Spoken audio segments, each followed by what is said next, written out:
Olá pessoal, tudo bem? Eu sou o professor Bruno, professor de filosofia. Nós teremos uma videoaula de filosofia sobre os filósofos pré-socráticos. Na verdade, falaremos apenas do primeiro pré-socrático, um dos filósofos mais famosos do mundo antigo, Tales de Mileto. Ele viveu no século 7 a.C., entre os séculos 7 e 6 a.C., e a origem dele provavelmente era fenícia.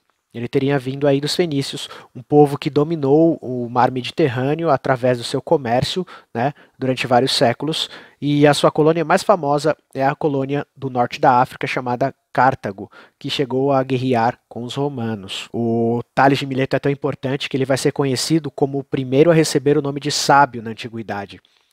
E ele vai construir uma escola e fundar essa escola, uma escola chamada Escola Jônica, lá na cidade de Mileto. A Escola Jônica foi uma escola que vai desenvolver filosofia ocidental, e essa mesma escola ela vai produzir outros pensadores com o tempo, além do Tales de Mileto, o Anaximandro, Anaximenes, o Heráclito, Anaxágoras, o Arquelau e o Diógenes de Apolônia.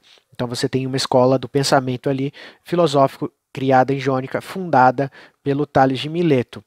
O Tales de Mileto, ele não vai ser apenas o nome da filosofia. Você provavelmente já escutou sobre o Tales de Mileto quando você estava na escola e apresentaram para você o Teorema de Tales. Eu coloquei aqui no canto à direita, você pode dar uma olhada. Talvez você lembre dos seus tempos de colégio ou das suas últimas aulas ter ouvido falar sobre esse personagem. Talvez você não conhecia a cara dele, mas aí você já teve que fazer cálculos por causa dele. Então ele vai estudar geometria, matemática, ele vai estudar física, vai estudar astronomia.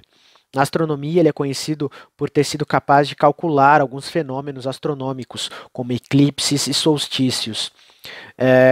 Tem uma história, né, que provavelmente não deve ter acontecido, mas vira fábula, que conta que ele andava olhando para cima, olhando para as estrelas, né, procurando novos astros, aquela questão do estudo astronômico, e ele cai num buraco, e aí uma velhinha chega até ele, e a velhinha vai perguntar, como pretendes você, Tales, conhecer o céu se você não consegue nem saber o que está na sua frente?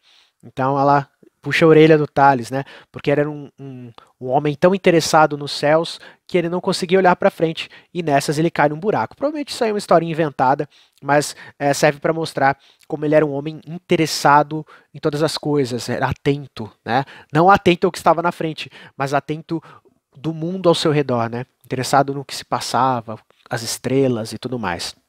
Um homem ali que vai pensar naquilo que no futuro a gente vai chamar de ciência, né? Vai estudá-las.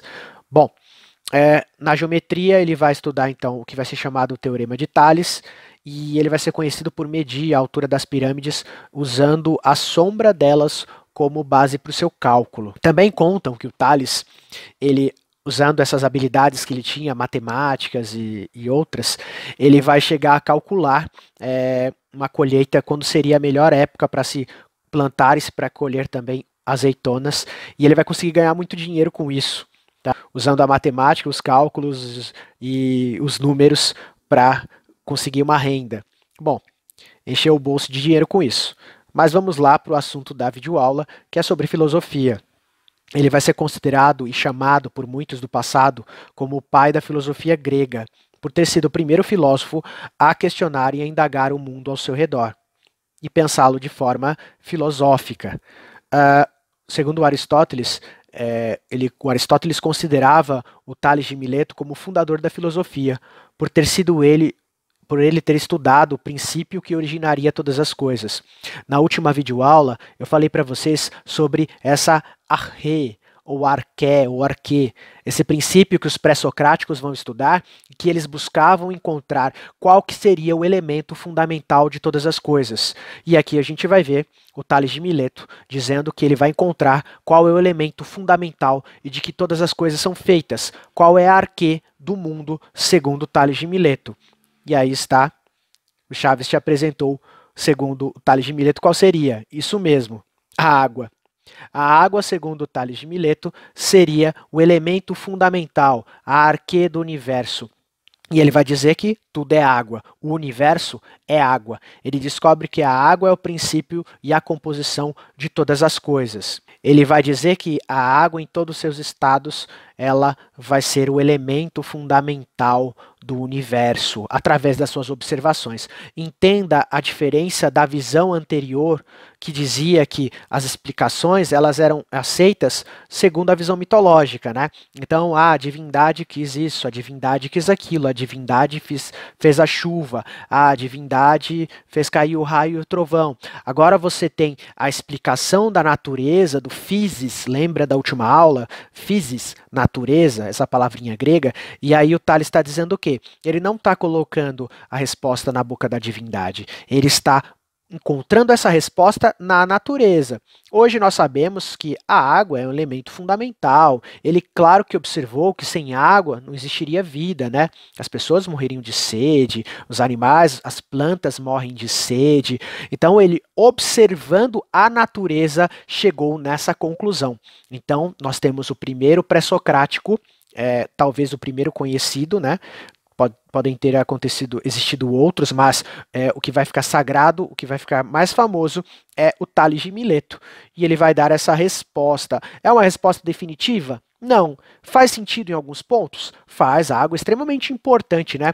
Quando você assiste aquelas reportagens que falam de vida em outros planetas, ou o que sempre se comenta? Olha, foi encontrado água em Marte. Olha, existe água no planeta XYZ.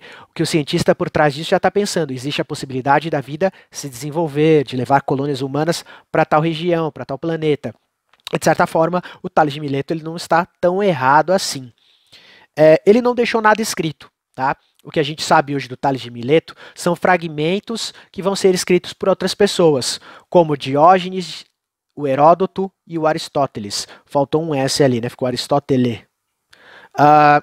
O Tales de Mileto ele vai dizer que a Terra flutuava sobre um disco de água, né? Então ele realmente achava que o universo inteiro era banhado de água mesmo, e a origem da vida, do universo e tudo que era a água, o arquê, o elemento fundamental. Dizem, não é comprovado, mas falam que ele morreu de sede. Olha que contraditório, né?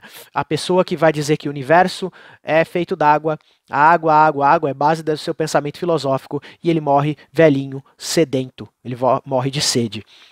Diz aqui o Diógenes Laércio, escreveu que Tales sucumbiu por causa do calor, da sede e do esgotamento da velhice. Aqui estão as fontes para essa videoaula. Espero que você tenha entendido. Um abraço a todos e até mais. Tchau, pessoal!